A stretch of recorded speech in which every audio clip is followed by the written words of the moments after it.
Welcome back to the Everyday Health Hacker podcast and YouTube video channel. We are excited about 2024, and as everyone knows, we've been really delving into osteoporosis.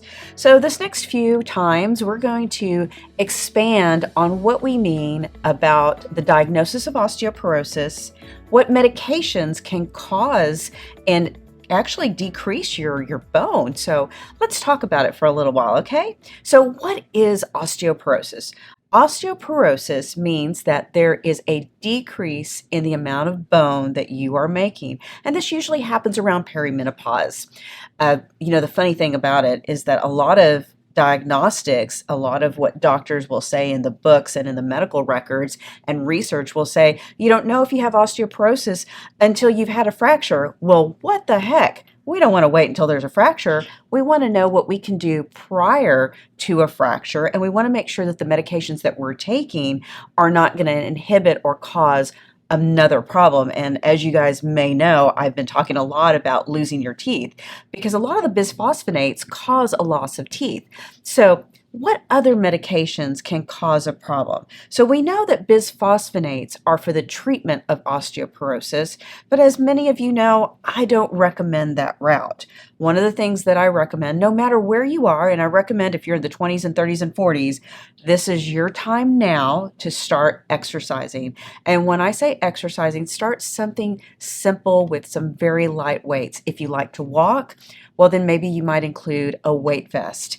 If you are enjoying being at the gym, I say go for it, keep doing it. Now, there's a lot of ladies out there and men that talk to me every day about, you know what, doctor, I just don't have the time. So here's the key. We now have YouTube. 20 years ago, we didn't have that tool. One of my favorite things to do is wall Pilates. I've really been enjoying that. It's against your own weight, and you find that the dynamics of your musculature as well as your bone mass are changing. So I encourage you, take a look at a couple of ones. I'll put some of my favorite ones in the comments below. Jenna Collins, The Body Project. From around the world, we can take these wonderful people and utilize them to exercise at home, at your comfort of your home. And then as you improve, maybe you'll go to the gym and you'll get started on that. But let's talk about, like I shared before, some of the medications that can inhibit your ability to improve your bone mass. And one is very simple as being hypothyroid. Hypothyroidism is one of your, thyroid is one of the hormones. And when we look at a person for a physical or we're checking to see what are the things that we can prevent in the future, a person comes in, we do a physical, we do lab testing, we look at their thyroid, and a lot of ladies will say, hey, my gynecologist took a look and my blood tests, and they said everything was normal. Well, the interesting thing about the blood tests is they're about 20% sensitive and specific, which means we're going to have a lot of information that we're not getting. The blood test is great to tell me if you're pregnant, but you know what? If you're perimenopause, that's probably not what you want to hear. Number two, it might tell me too that you're menopausal. But what about that 20 years in between?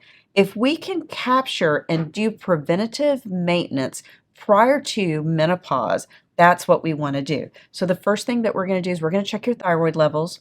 We're going to check your lipids, which is your cholesterol. We're going to see what medications you're taking. You know that if you're taking an H2 blocker, an H2 blocker might be known as the little purple pill. That's the Nexium, Prilosec, Prevacid, and the many others. You might also be taking a serotonin inhibitor. That's what we treat for as an antidepressant. So those can be just a variety of many of those. And many of you know what a serotonin inhibitor is. And if you don't, take a comment in below and I'll expand in the comments as well. Those are the two most important ones that I think that a lot of women are already taking, is that we want to make sure that if you're hypothyroid, you have enough thyroid to keep you balanced and optimize your metabolism. So if we look at your lab tests, we're going to look at T3, T4, and a TSH, thyroid stimulating hormone. Thyroid stimulating hormone is really important. Most laboratories will say between 0.5 and 5.0, you're normal. Guess what, guys? You're not. We want to be between 0.5 and 1.5 to be actually optimal. Let's look at optimal because that's going to help us to maintain our weight. If we're having a low Muscle mass is going to decrease our bone mass, so we want to have resistance. So that's a great way. If you're having trouble losing weight, also taking a look at your thyroid is not going to only prevent the osteoporosis in the future as one of the culprits, it's also going to make you a better person by keeping your blood sugar in check, your cholesterol in check, and all the other things that we look at. So when you go to the doctor, I want you to ask for a couple of things. See if you can do a thyroid test, T3, T4, TSH. That's a good start. The second is, what can we do to look at our laboratories for our hormones? Testosterone. Yes, women, we need testosterone. Cortisol levels. That's telling me how much you're stressing. And then also your estradiol, which is important in your bone health, and your progesterone. Progesterone is what allows us to sleep. So all of those things we look in all together because there's a pathway from your brain to your thyroid to uterus, ovaries. All those things come back in a back loop so that they start sending signals to the brain to send hormones back and forth. And we're going to put a diagram in there so that you can see that as well. So let's think about it. If your thyroid is off, if your progesterone is low because you're perimenopause, you know what? You're probably losing bone, and we want to prevent that. Now, a lot of women will say, you know, doc, I'm really concerned about taking estrogen. And that's why I always encourage bioidentical hormones. It's something that is natural, and it is something that you can take on a daily basis to improve. And we would take the minimal amount because if you're having hot flashes, if you're having hot flashes, it's also going to help with that. So ladies, gentlemen, you know, everyone can suffer from osteoporosis. You can get a DEXA scan. There's other scans that we can do to take a look at where you're at. It's interesting that a normal scan is going to consider that a bone fracture rate in the next 10 years is 10%. You know what? I'd like that at 4% or under. So if you're concerned about osteoporosis, let's get started with the basic laboratories. Ask your doctor about it. Thyroid, hormone levels, a full physical, and then also maybe a DEXA scan. And then again, there's other things.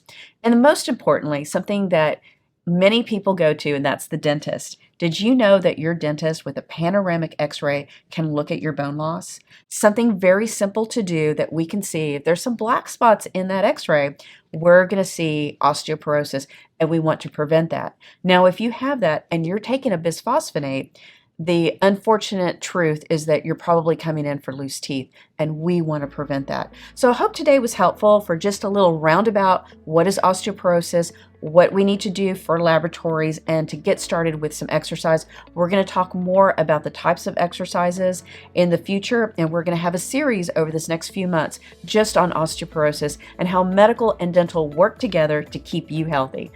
Tune in and stay with us. Have a super blessed day, and we look forward to you subscribing.